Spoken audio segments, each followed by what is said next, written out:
Bonjour les amis, je suis Alma. Alors aujourd'hui, je vais m'appuyer sur Abraham pour répondre à une question très simple. Qu'est-ce que l'amour? Je fais suite à un commentaire qui m'a été laissé au sujet d'une de mes vidéos où on me disait que je véhiculais une image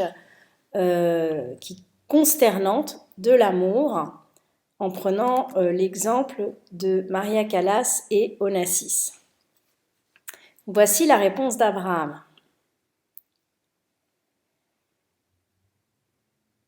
L'amour, c'est l'alignement complet avec et sans aucune variation vibratoire à la source qui est vous. L'amour, c'est donc l'alignement complet avec et sans aucune variation vibratoire avec la source qui est vous. Personne repose la question différemment. Est-ce qu'il y a quelque chose de plus profond? Et Abraham répond, eh bien, il n'y a rien de plus profond que cela, mais nous pouvons vous l'expliquer d'une autre façon. L'amour, c'est l'attention, dans ce moment même, de ce sentiment d'amour à l'opinion et à la perspective que la source a sur le même sujet auquel vous pensez. En d'autres termes, quand vous êtes dans cette vibration, nous préférons le mot appréciation au mot amour. Parce que le mot amour est tellement rempli pour des êtres physiques comme vous que vous avez gâché ce mot. Je fais une parenthèse. Les mots sont toujours connotés. Ils sont remplis de connotations sociales. C'est la même chose que disait Bourdieu. C'est pour ça que Bourdieu a inventé d'autres mots, a fait des périphrases pour faire référence à des concepts qui, dans notre langage courant, sont connotés. Par exemple, au lieu de dire diplôme, il dit titre universitaire, des choses comme ça. Donc là, Abraham dit, l'amour est tellement connoté pour vous, les êtres physiques, que vous avez gâché ce mot. Là, tout le monde éclate de rire, évidemment, parce que Abraham a beaucoup d'humour et leur manière de le dire est franchement hilarante. Vous pouvez écouter la vidéo en anglais si vous parlez l'anglais, mais c'est vrai que moi, quand j'ai envie de rigoler, j'écoute mes guides. Alors, ils poursuivent. Parce que vous parlez de l'amour quand vous ne l'avez pas. Vous parlez de l'amour quand vous ne le ressentez pas. Vous parlez de l'amour quand il vous manque. Et donc, l'amour, pour la plupart des personnes, est empreint de cette résistance, alors que l'appréciation est une vibration pure. Mais l'amour et l'appréciation et la joie et l'exultation sont toutes des preuves de l'alignement, ce qui signifie une absence de résistance. Alors, Abraham dit « which much mean absence of resistance » et on peut traduire ça par « ce qui doit signifier une absence de résistance » ou « ce qui est symptomatique d'une absence de résistance ». Ils poursuivent « ce qui doit signifier ou ce qui signifie un focus dans la complétude de qui vous êtes. Qui vous êtes, probablement écrit entre tirets. Je ne peux pas le garantir car c'est un audio que j'ai transcrit, mais connaissant les textes d'Abraham, qui vous êtes vraiment, c'est toujours entre tirets et avec des majuscules. C'est comme fermer cet écart et être une seule énergie en circulation.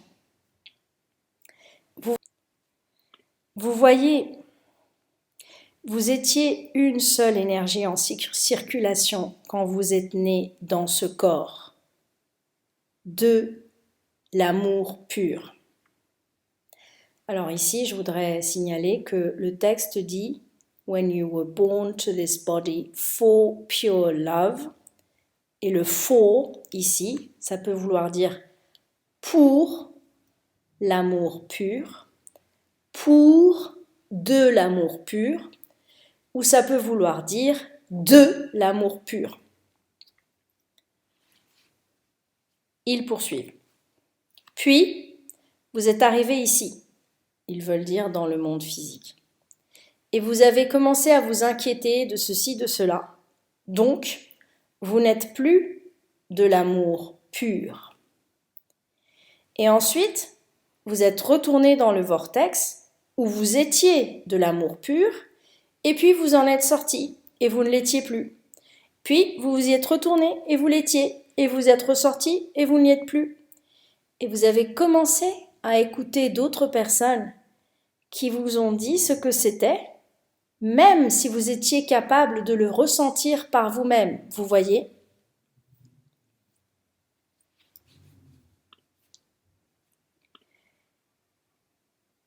Vous y êtes retourné en reconnaissant « mon vortex est une façon d'y retourner ». Il s'agit d'une réalité vibratoire. Et la source qui est qui je suis vraiment, donc là je pense que c'est pareil, la source qui est qui je suis vraiment, c'est entre tirets, comme si c'était un seul mot, vit et aime. Donc vous avez reconnu que mon vortex est un moyen d'y retourner, une réalité vibratoire, et que la source qui est qui je suis vraiment vit et aime. Et quand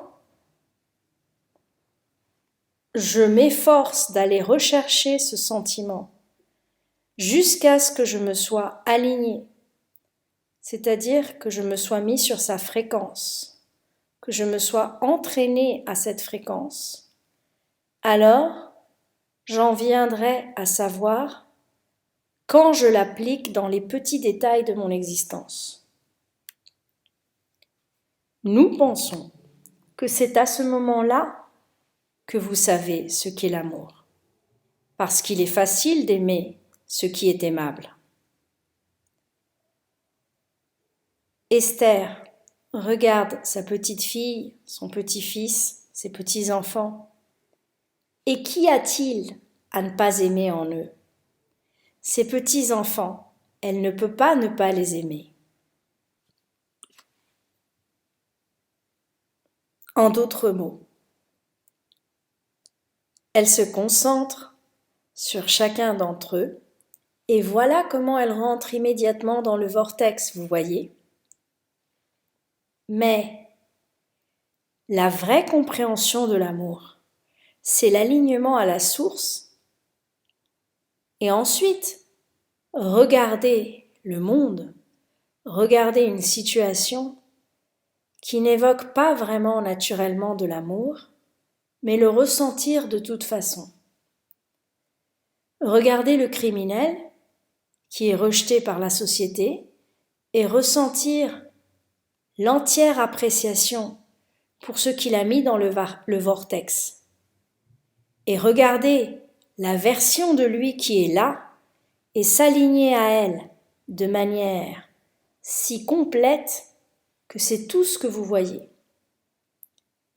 L'amour, c'est l'alignement avec ce qui est cet amour et pratiquer cela jusqu'à ce qu'il devienne indépendant des conditions. En avoir une connaissance si complète que vous ne pouvez pas être écarté de lui. Et c'est à ce moment-là que vous savez que vous l'avez. Alors, pour ce qui est des personnes qui courent autour de vous et qui sont si aimables, vous pouvez leur dire « Merci, mais vous ne m'aidez pas ». Alors ici, je fais une grande parenthèse. Moi, j'ai eu la chance, je dis bien la chance, d'avoir un père qui m'a aidé à m'aligner à la source. C'est-à-dire qu'il n'y avait aucun écart entre la conception que moi j'avais de moi et la conception que la source pouvait avoir de moi. Parce qu'en fait, mon père, il a reflété tout l'inverse. Tu es une merde pour moi, tes dents sont jaunes, tu as l'air stupide quand tu rigoles. Voilà, tout ça, ça m'a aidé à me rendre compte de ma puissance. Et donc, en expérimentant ce contraste, initialement, j'ai voulu retourner à la source. On appelle ça se suicider. Mais quand je l'ai dépassé, à chaque fois qu'il ouvrait la bouche, je voyais l'écart entre lui et qui il était vraiment. Et je voyais tout simplement là l'œuvre de la source pour m'apprendre ce qu'était l'amour de moi. C'est-à-dire que c'est mon père qui, en agissant ainsi, m'a aligné à la source. Et quand tout le monde me demandait « mais comment ça se fait que tu en es là ?» je disais « mais j'ai été à très bonne école parce que mon père a mis tellement d'efforts à me dévaloriser que quand il a perdu la bataille, on ne pouvait plus me détrôner de là où j'étais. » Et là, j'ai vu la puissance de l'amour. Alors, vous allez dire, mais non, mais c'est ça. C'est quand le contraste est si grand que vous percevez le cycle de la vie. Vraiment, vous percevez la main de Dieu. Et là, je dis, quelles que soient les conditions, je serai aligné à la source. Parce que je vois bien que dans les pires conditions de manque d'amour, de dévalorisation, de tout ce qu'on veut, je suis capable de m'aligner à la source. C'est très puissant ça. C'est ça l'amour dont parle Abraham. J'avais des amis qui avaient des papas qui étaient totalement amoureux d'elles. Moi, j'avais pas ça. J'avais mieux que ça. J'avais quelqu'un qui pouvait me rendre amoureux de moi. Est-ce que ça, c'est pas le plus beau des cadeaux? Donc, ce que dit Abraham là, c'est très très puissant. C'est très récemment que j'ai découvert cet audio. Mais, pour une fois, alors qu'Abraham m'impressionne toujours, je savais qu'ils allaient répondre que l'amour, c'était l'alignement à la source. Alors, je poursuis dans leur réponse. Donc là, ils ont dit, quand vous voyez des personnes qui courent autour de vous étant très aimables, dites-leur « Merci, mais vous ne m'aidez pas ». Alors, c'est exactement ce que je ressens par rapport aux pères de mes amis. C'est-à-dire que les pères de mes amis étaient certes amoureux de leurs filles, mais ces filles-là ne s'aiment pas autant que moi. Elles sont encore en train d'apprendre à s'aimer. Ce sont des âmes sœurs à moi, je les connais très bien, elles m'ont beaucoup aidée justement dans ces moments-là, où moi je voulais retourner à la source. Mais quand j'ai compris que je n'avais pas besoin d'attenter à mes jours pour me reconnecter à la source, là je tenais le bon bout. Donc, c'est ça qu'Abraham explique. Ce qu'Abraham explique est d'une puissance incroyable. Alors, ils disent, vous savez que vous tenez le bon bout, quand vous êtes capable d'offrir de l'amour, quoi qu'il arrive. Alors tout ça, ils le disent à la première personne, comme si c'était vous-même qui vous parliez à vous-même. Je sais que je tiens le bon bout quand je sais que je suis capable ou que je serai capable d'offrir de l'amour, quoi qu'il arrive. Donc, la source aime, parce que la source sait que dans chaque particule de l'univers, il y a du non voulu et du voulu. Et la source est suffisamment disciplinée suffisamment autodisciplinée ou suffisamment égoïste pour rechercher l'alignement avec ce qu'elle veut seulement. Donc, dirions-nous, la meilleure définition de l'amour, c'est la conscience d'une détermination personnelle à être en alignement complet avec ce qui est la source et avec ce qui est qui je suis vraiment. Et d'apprécier chaque rascal, chaque fripon, et d'apprécier chaque fripon qui le met au défi et qui fait en sorte qu'il soit de plus en plus important pour moi d'y arriver. Alors je répète.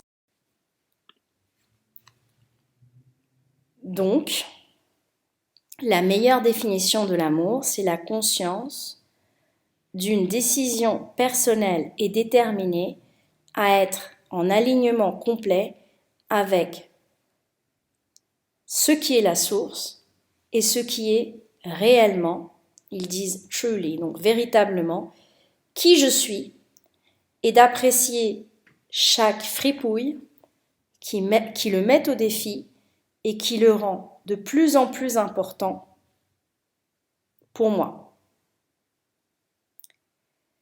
L'amour, ce n'est pas de regarder des choses horribles et non aimables et de les aimer.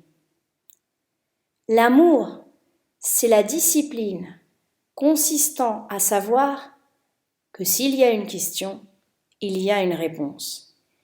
Et que s'il y a du non voulu, il y a du voulu. Et d'avoir la discipline personnelle de se concentrer sur le vortex où se trouvent les solutions. Je répète, l'amour, ce n'est pas de regarder les choses horribles et non aimables et de les aimer. L'amour, c'est la discipline de savoir que s'il y a une question, il y a une réponse, et que s'il y a du non voulu, il y a du voulu, et d'avoir la discipline personnelle, l'autodiscipline, de se concentrer sur le vortex où se trouvent les solutions. Alors, le jeune homme pose une autre question. Où se trouve l'amour de soi, l'amour inconditionnel de soi? Est-ce que ça doit venir en premier? Réponse d'Abraham. Ça n'a pas à venir en premier, mais peu importe quel est l'objet de votre attention que vous aimez. En d'autres mots, il y a plein de choses sur cette planète qui sont impossibles à aimer. Donc, ne regardez pas dans cette direction et ne leur demandez pas de changer afin que vous puissiez ressentir de l'amour. Ça, c'est très puissant. C'est comme si vous demandiez aux personnes qui nous dirigent de devenir aimables, de faire des choses pour nous. Abraham dit, ne les regardez pas, parce qu'elles vous détournent des choses non voulues, c'est tout ce qu'elles font. Elles ne vous aident pas à vous connecter à la source. Donc quand on dit, je m'informe sur l'actualité, Abraham dit, ne regardez pas parce qu'elles ne vous aident pas. Alors les humains demandent à toutes ces choses de devenir aimables afin qu'elles puissent les aimer. Et en faisant cela, elles perdent leur pouvoir. Elles perdent leur liberté parce qu'elles ne peuvent pas contrôler toutes ces choses incontrôlables, vous comprenez? Quand vous découvrez que vous avez la capacité de vous concentrer dans l'amour, de vous concentrer en l'amour, alors, et seulement alors, vous permettez à la variété de l'intentionnalité d'exister. Vous voyez, nous avons fait un tour complet. Les humains disent souvent « je veux ressentir de l'amour et donc je vais permettre à ces choses aimables d'être et je vais ne pas permettre à ces choses non aimables d'être. » Mais en ne permettant pas à ces choses non aimables d'être, elles se retirent du royaume de l'amour. Et alors, c'est leur absence de connexion à l'amour qui les rend si certaines qu'elles ont besoin de détruire ce qu'elles pensent être la raison de ne pas ressentir de l'amour. N'est-ce pas intéressant? Alors qu'en réalité, la raison pour laquelle vous ne pouvez pas ressentir de l'amour, c'est parce que vous regardez dans une direction où vous ne pouvez pas ressentir de l'amour. Ce que vous cherchez, ce que vous recherchez, c'est l'alignement avec le point de vue que la source a avec ce que vous avez demandé brillamment déjà que nous définissions au début de cette conversation. Encore une fois, c'est encore l'exemple de mon père. Quand je regarde mon père avec les yeux de la source, je vois qu'il a été envoyé par le divin pour me reconnecter, quoi qu'il arrive, à la source. Et que j'ai eu la chance de l'avoir avec moi tout le temps. Alors, au début, il m'a fait sentir la déconnexion. Il m'a fait sentir la déconnexion tellement fort que j'ai voulu me reconnecter à la source en quittant mon corps physique. En termes humains, on dit se suicider. Mais une fois que j'ai ressenti mes guides me parler, et c'est pas n'importe qui mes guides, quand j'entendais ces voix qui me ramenaient vers la source, de plus en plus j'ai commencé à remercier mon père parce que j'ai vu là la main divine qui me permettait d'entendre ces voix qui me reconnectaient à la source. Et donc pour moi, c'est difficile de me déconnecter. Ça m'arrive, mais pas très longtemps. Parce que je sais comment me reconnecter. J'ai reçu un entraînement spécial depuis toute petite pour ça. Alors on peut se dire, votre père est un mauvais père, votre père aurait dû vous soutenir, votre père aurait dû faire ci, cela, ceci, cela. Votre père, c'est vrai. En principe, on se dit, un père, il est censé soutenir sa fille quoi qu'il arrive. Ne pas penser que c'est une ratée. Parce que quand, lui, il n'est jamais allé à l'école, mon père, et moi, j'étais enseignante à l'université, c'est pas mal, non? Oui, mais lui ne trouvait que des trucs mauvais dans tout ce que je faisais. Quand je riais, il trouvait que j'avais l'air stupide. T'es dans son jaune, tu trouveras jamais de mari, personne ne pourra te supporter. Voilà, que des trucs comme ça. Et grâce à lui, et je dis bien grâce à lui, j'ai compris ce qu'était l'amour, indépendamment des conditions. C'est-à-dire que ces conditions à lui n'affectent en rien, ou plutôt elles contribuent à mon alignement à la source. Et c'est ça l'amour inconditionnel dont parle Abraham, c'est celui-là.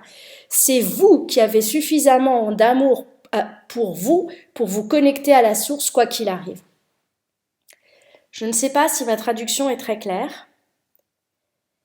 Je ne l'ai pas écrite, ma traduction, je l'ai faite, j'ai transcrit et ensuite j'ai essayé de traduire comme ça, pour pouvoir mettre des incises.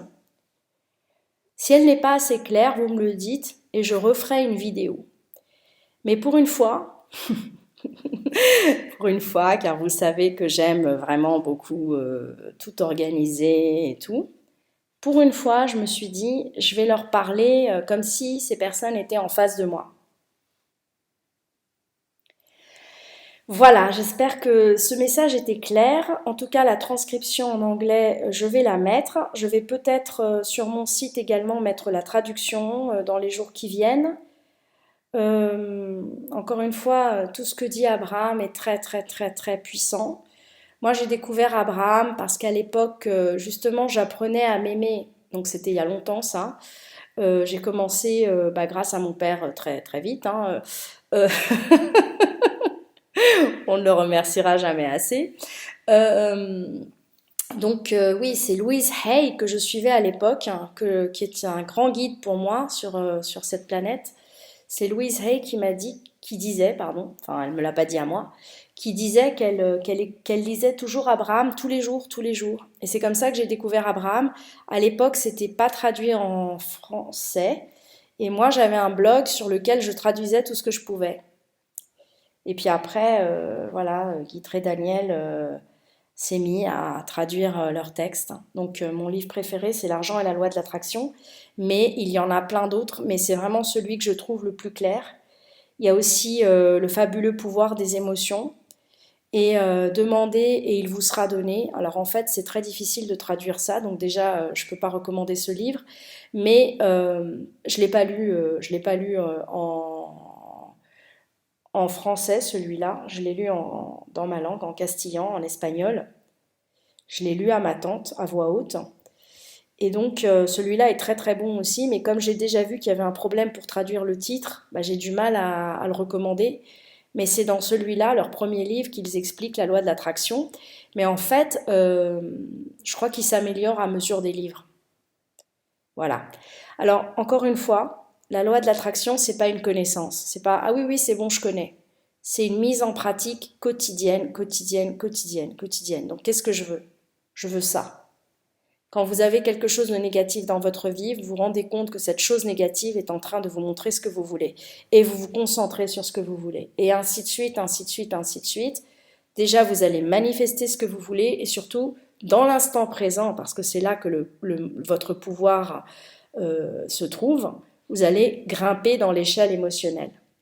Voilà, j'espère que ça vous a aidé. Je suis toujours disponible pour une hypnose régressive, pour des petits ateliers et pour les stages de jeûne. Et je vous dis à très bientôt sur notre chaîne, les amis.